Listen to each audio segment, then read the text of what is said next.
Assalamualaikum warahmatullahi wabarakatuh. Alhamdulillah, hamdan katsiran thayyiban mubarakan fihi kama yuhibbu rabbuna wa yarda. Asyhadu an la ilaha illallah wahdahu la syarika lah wa asyhadu anna Muhammadan abduhu wa rasuluh. Wassalatu wassalamu ala Rasulillah wa ala alihi wa ashabihi wa man tabi'ahum bi ihsanin ila yaumil amma ba'du. Ya ayyuhalladzina amanu taqullaha haqqa tuqatih wa la tamutunna illa wa antum muslimun. Kaum muslimin para jemaah, para penuntut ilmu yang dimuliakan Allah Subhanahu wa taala, pemirsa TV dan para pendengar radio Hudana di mana berada. Pertama, marilah kita senantiasa bersyukur kepada Allah Subhanahu wa taala yang senantiasa menganugerahkan kepada kita banyak nikmat, terutama nikmat iman, nikmat Islam, serta penyebutan pahala, penyebutan tentang ganjaran-ganjaran bagi orang-orang yang beriman, orang-orang yang bertakwa, orang-orang yang mentauhidkan Allah Subhanahu wa taala. Jadi artinya Quran merupakan petunjuk, tapi juga sebagai rahmat.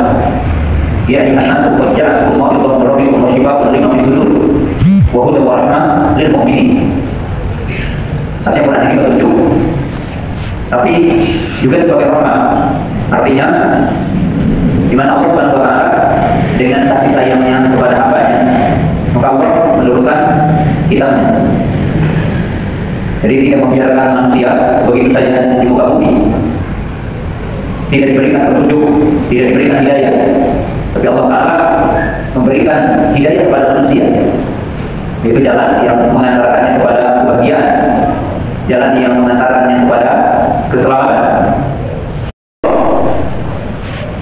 Karena tentunya Al-Quran berisikan nasihat di dalam tanbih kepada manusia. Di dalamnya terdapatkan argumentasi mau'izah.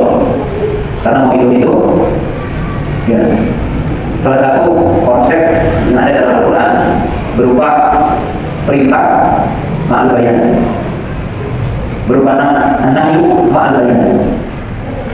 Artinya Al-Quran sebagai mau'izah yang merupakan manhaj tarbawiyah, artinya metode pendidikan yang ada di dalamnya. Mau'izah ini berupa isi perintah yang ada dalam Quran, tetapi Allah juga menjelaskan tentang hikmahnya. Kita katakan mau'izah karena setiap larangan yang ada dalam Al-Quran, maka Allah pun menjelaskan di dalam Quran berupa hikmah dari larangan itu, argumentasi kenapa Allah melarang. Contohnya, ya bunayya la tusyrik billah inna syirka la dzulmun adzim. Sesungguhnya syirik itu adalah dosa yang sangat besar. Allah menjelaskan haramnya khamr, Allah menjelaskan tentang haramnya berzina, Allah menjelaskan haramnya mencuri, Allah menjelaskan tentang haramnya membunuh, dan Allah Subhanahu wa taala menjelaskan tentang madarat dari khamr, madarat dari mencuri, madarat dari bunuh dan bunuh diri, membunuh dan bunuh diri. Allah menjelaskan hikmah puasa, Allah menjelaskan hikmah sholat, Allah menjelaskan hikmah zakat, Allah menjelaskan hikmah haji, dan semua awamir, artinya perintah-perintah Allah itu berserta argumentasinya. Artinya argumentasi itu berupa penjelasan hikmah yang ada di dalamnya. Allah Subhanahu wa taala menyertakan Quran sebagai hidayah. Tadi seperti hudan wa busyra. Quran ini hidayah plus di dalamnya kabar gembira. Artinya Quran ini hidayah dan plus di dalamnya adalah kabar gembira. Karena tentunya Al-Quran menjelaskan berupa bisyarah. Artinya bisyarah adalah kabar gembira bagi orang-orang yang beriman. Wa basyiril ladzina amanu wa amilus sholihati anna lahum jannatin tajri min tahtiha al-anhar. Beri kabar gembira orang-orang yang beriman dan beramal saleh bahwa bagi mereka surga yang mengalir di bawahnya sungai, di dalamnya beriman. Innal ladzina qalu rabbuna Allah wa mastaqamu tatanazzalu alaihim al-malaikatu alla takhafu wa la tahzanu wa abshiru bil jannati allati kuntum tu'adun. Artinya di sini menunjukkan bahwa Quran itu isinya berbeda. Nanti yaumul qiyamah Quran itu memberi syafaat. Kemudian berkah dari sisi akan mendapatkan hidayah dari Allah Subhanahu wa taala. Diberkahi sangat agung yang Allah taala diberikan kepada manusia. Ya. Dan berbagai sisi apa yang ada di dalam Al-Quran. Tapi kita akan menjelaskan dalam surah ayat di surah Al-Baqarah ayat 2 dan surah Al-Baqarah ayat 185. Dari kitab la raiba fihi hudan lil muttaqin. Inna hadzal Qur'ana yahdi lillati hiya aqwam. Tidak lupa Al-Baqarah menyebutkan dua ayat dalam Al-Quran. Ayat yang ada dalam surah Al-Baqarah ayat 185 itu bimana umum. Syahrul Ramadan alladzi unzila fihi al-Qur'an hudan lin-nasi wa bayyinatin minal huda wal furqan. Jadi Quran itu hidayah untuk seluruh manusia. Jadi Al-Quran itu berupa hidayah, petunjuk bagi seluruh manusia. Yang namanya manusia itu mencakup al-mu'min wal kafir wa ahlu maksiyah. Kata-kata manusia tentunya dikatakan umum. Jadi kata-kata manusia itu artinya mencakup. Quran itu petunjuk bagi orang-orang mukmin, bagi orang yang kafir, bagi ahlu tauhid, bagi ahlu syirik, bagi ahlu taat atau ahlu maksiat. Maka Quran berfungsi sebagai hidayah. Dia berfungsi sebagai hidayah. Tapi pada ayat Al-Baqarah ayat 2, dari kitab Al-Nabi, dari kitab la raiba fihi hudan lil muttaqin. Itulah kitab yang tidak ada keraguan di dalamnya. Hudan lil muttaqin, petunjuk bagi orang-orang yang bertakwa. Maka ini berarti hidayah khasah, hidayah yang khusus bagi orang-orang yang bertakwa. Sebagai hidayah untuk semua manusia. Tapi pada surah Al-Baqarah ayat 2-nya itu ditujukan untuk orang-orang bertakwa. Untuk orang-orang bertakwa. Maka para ulama tafsir menjamak, artinya menggabungkan antara makna dua ayat. Itu antara surah Al-Baqarah ayat 185 dengan ayat 2-nya. Di mana ayat 185 Quran adalah bayan, dilakukan bayan, dilakukan tulisan. Di mana pada surah Al-Baqarah ayat 185 Quran berfungsi sebagai bayan, artinya penjelas, sebagai irsyad, yursyidun nas, artinya membimbing manusia. Hidayah berbayan, hidayah berilmi, hidayah berhujjah. Yang artinya adalah Quran sebagai hujjah, sebagai argumentasi. Quran adalah sebagai ilmu. Quran adalah sebagai penjelas, mayubayyin bainal haqqi wal batil, mayubayyin bainal tariqi al-mustaqim wal tariqi al-dhalal. Di mana Quran berfungsi menjelaskan antara hak dengan batil, antara jalan keselamatan dengan jalan kesesatan. Maka Quran yubayyinu al-nas, Quran menjelaskan kepada manusia, menunjukkan kepada jalan yang lurus. Walidhalika yanbaghi ala kulli insanin an yata'allama al-Quran wa yanbaghi li kulli muslimin an yata'allama al-Quran. Dan Al-Quran bayan, dan Al-Quran hujjah. Oleh sebab itu manusia diwajibkan untuk menghadap pada Al-Quran, untuk membaca Al-Quran. Diwajibkan orang beriman untuk membaca Al-Quran, karena Al-Quran adalah bayan, penjelas. Tidak setiap orang yang mempelajari Quran, tidak setiap orang yang membaca Al-Quran, maka dia akan mendapatkan petunjuk dari Al-Quran, walaupun belajarnya sebab untuk mendapatkan petunjuk.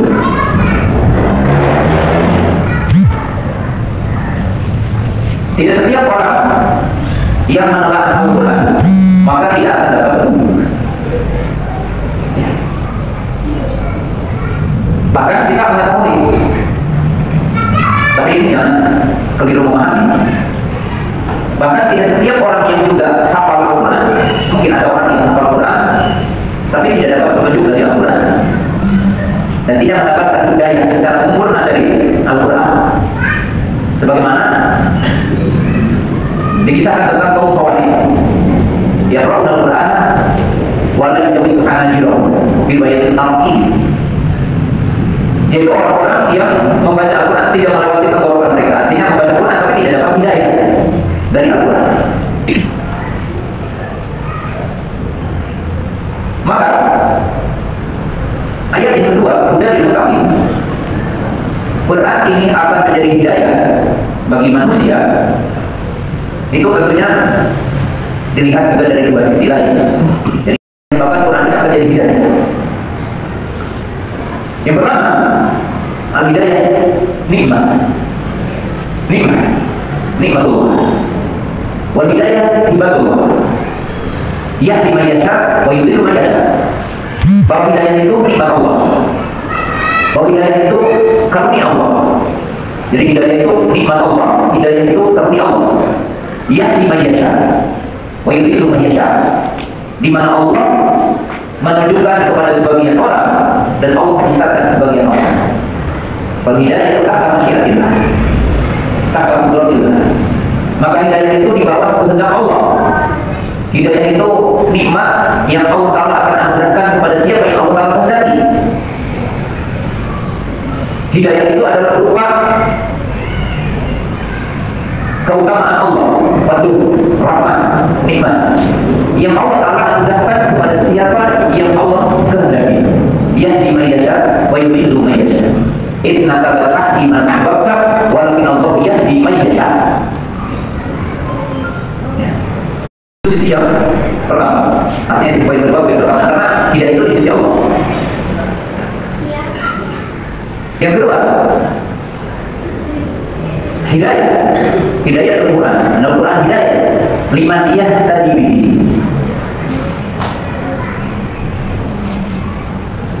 Jadi hidayah bagi manusia, bagi siapa saja orang yang menjadikan Quran sebagai hidayah baginya. Yang tadi dinasti dalam arti seseorang ketika menjadikan Quran sebagai hidayah baginya, kemudian dia menghadapkan wajahnya kepada Quran dan menjadikan Quran sebagai pedoman baginya, maka Quran ini akan menjadi hidayah baginya, menjadi hidayah baginya. Maka dengan itu Allah Subhanahu wa Ta'ala menyebutkan dalam Quran dua poin tadi. Jadi menyebutkan dua poin tadi. Poin yang pertama, syariat dalam Quran atau dalam hadis Nabi untuk meminta petunjuk kepada Allah. Karena yang memiliki petunjuk adalah Allah. Doa al-Quran hidayah, yang isinya doa meminta hidayah, petunjuk kepada Allah. Dan disebutkan dalam surah Al-Fatihah, ihdinas siratal mustaqim. Ya Allah, tunjukkanlah aku kepada jalan yang lurus. Rabbana hadaitana. Nanti kita minta hidayah kepada Allah, minta petunjuk kepada Allah. Kalau hidayah kepada Allah, kita petunjuk kepada Allah. Karena yang memiliki hidayah adalah Allah. Kita berdoa, Rabbi firli warhamni waj'alni wahdini. Doa di antara doa tersebut kita meminta hidayah kepada Allah wahdini. Dalam doa ulul fikir kita berdoa Allah mandiri biman hadani. Dan minta hidayah kepada Allah. Maka di sini jemaah yang dimuliakan Allah Ta'ala, orang mukmin meminta petunjuk kepada Allah, meminta hidayah kepada Allah, karena Allah yang memiliki hidayah, yang memiliki petunjuk. Bahwa Allah akan memberikan petunjuk liman buat ahlan lidani. Tapi Allah juga akan memberikan petunjuk kepada orang yang layak untuk mendapatkan petunjuk. Artinya orang yang layak untuk mendapat petunjuk. Dengan itu manusia diberikan hadapan liqaul hidayah. Dengan itulah manusia diberikan oleh Allah Ta'ala perangkat untuk mendapatkan hidayah ini. Jadi manusia diberikan perangkat, dan hidayah ini berarti ikhtiar, berkaitan juga dengan ikhtiar manusia dengan usaha kita untuk mendapatkan hidayah itu. Antum yakin rezeki di tangan Allah. Semua orang meyakini rezeki di tangan Allah. Tapi Allah Subhanahu wa Ta'ala memberikan perangkat kepada manusia untuk mendapatkan rezeki. Dengan itu Nabi SAW memberikan contoh berkata hidayah. Allah memberikan contoh tentang rezeki dan usaha manusia. Dikatakan dulu, "Lau annakum tatawakkaluna 'ala Allahi haqqa tawakkulihi, la tawakkalullah kama yarzuqu tayra